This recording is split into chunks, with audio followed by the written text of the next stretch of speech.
Hello YouTube, welcome back to another video, 2E0IQJ. So last week we looked at this analog vintage scanner, and I've done a video on what there is left to scan on an analog vintage scanner here in the UK. I had a few comments come in. One came in from Finland saying there's plenty left to scan in Finland, but where I am towards London area, there's not a lot left on the analog. Only things like the Thames Barrier, amateur radio, that sort of stuff. A few security guards about, and I was told to try around about 87 megs you get the council, so I haven't tried that yet. And another comment came in saying I noticed the BBC Micro, so there we go, there's the BBC Micro, and on the back there you've got a BNC phono plug, put it into a modern monitor. There's a few other things up there.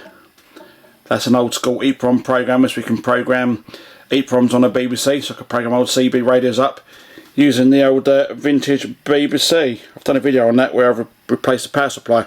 Anyway, in this week's video I'm going to show you these three radios. So we've got Alliance HD1 270, Retivis RT3, which is an MD380 clone, which is just 77s, and the Anytone 868, which is 270. So which one of these radios can actually be used as a DMR scanner that you can monitor amateur radio transmissions and non-amateur radio transmissions without having to worry about what talk group they're on, what time slot they're on, what colour code they're on, and so on. So you can just scan like a normal scanner. When a digital transmission comes through, you should be able to monitor the audio. Well, the Retivis RT3, when I first got this, had to be programmed via the computer, and for about 2 years I had nothing out of this. I went on holiday for the weekend with some lads from work, just for the lads weekend, took the radio with me, and I was able to hear local repeaters in digital. But I wanted to scan for other things, see what else I could hear anything about for digital, and when I pushed the scan button, all it would do on this radio would scan the talk groups or the repeaters. You couldn't actually physically program it on a handset. And then say I wanted to listen to, I don't know, 145, 425 digital, I'd have to program that on a computer. I'd have to add the colour code in myself, I'd have to add the talk group in myself. Even though with promiscuous mode you can monitor any talk group, this is a pain in the backside to do it with this radio. Never had nothing out of it really, never made really any contacts on it apart from the old analogue stuff, so I know the radio's working. I need to play this one a bit more. That's the Retivis RT3.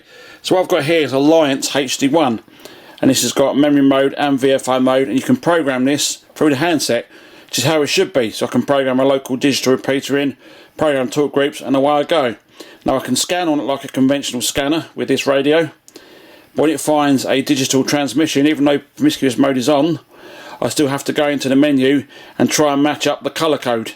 So I'll be sitting there going, colour code 1, nope, colour code 2, colour code 3, nope, and eventually you'll get the colour code. By the time you actually get the colour code, either the transmission's finished or you catch the tail end of it. And when you do scan, it finds a digital transmission. All this does is come up with a green screen with a number on the screen. Now if you've got all the contacts in there, if it's an amateur radio transmission, the name will be displayed instead of an ID. So example 1, 2, 3, 4, 5 might come up with Dave on that radio because it's got a lot of contacts in there. But on this radio it might come up as 1, 2, 3, 4, 5. And that's the Alliance HD1. I used to use that all the time. If I want to listen to a non-amateur radio transmission, do the scanning, get the colour code correct, and I was able to monitor it. But it's mainly just for amateur radio stuff. Now this radio, which is the Anytone 868, and I believe this is the same for the Anytone 878, you can monitor any colour code, any talk group, any ID, any time slot, and so on. It's very, very easy to do. It means you can use this as a DMR scanner. So I go to the menu, and already done in this radio is digital mon. You can see that. It's going a bit closer. I've got this radio pre-programmed, brand spanking new from Moonraker. I've had it about two years. You can see there the buttons are wearing away. If I go digital mon, and we've got digital mono switch, and you've got off, single slot, double slot. I'm going to leave mine on double slot. Go back, digital mono CC. You've got any colour code, same colour code, leave mine on any colour code. Digimon ID. Can do any ID or the same ID. I'll leave mine on any ID. And slot hold, leave mine on. Now if we go to the main screen, you see I'm in VFOA, and the way I've got it set up is the button on the side here, so button number 2 goes between VFOA, VFOB, so it's VFOA, there's the memory mode, go down, so GB3 VH1 Gone City.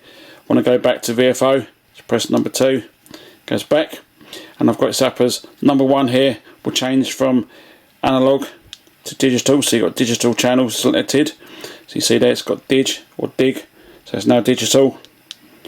You've got A and D, which is analog and digital.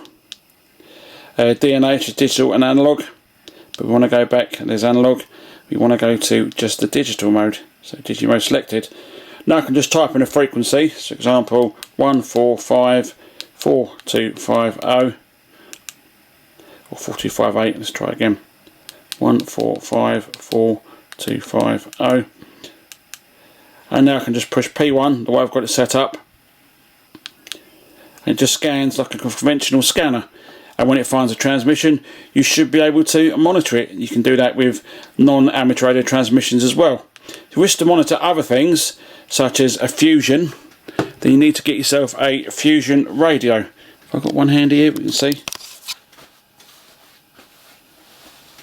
There we are. So there you go. Apologies for the dodgy camera work. But yeah, you got fusion, so I can monitor fusion, amateur radio transmissions, and that's an FT2DE. If you wish to monitor like D-Star, you need a D-Star radio. If you wish to monitor NXDN, Tetra, that sort of stuff, then you need the appropriate radio. Although you can buy digital scanners, such as the Whistler and the AOR, and I think the AOR can be updated. But I don't know how well they work in the UK. But the Whistler and the AOR is over 500 quid each, so it's a bit much to spend on scanning if you're not going to get nothing out of it in the UK. If you have one of them scanners, the Whistler, AOR or digital scanner, let me know in the comments below what it's like in the UK.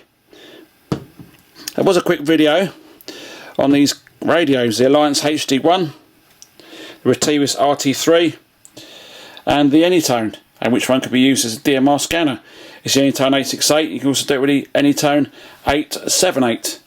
I'd like to say thank you very much for watching this video, and I'll see you in the next one. This is 2E0 IQJ 73s.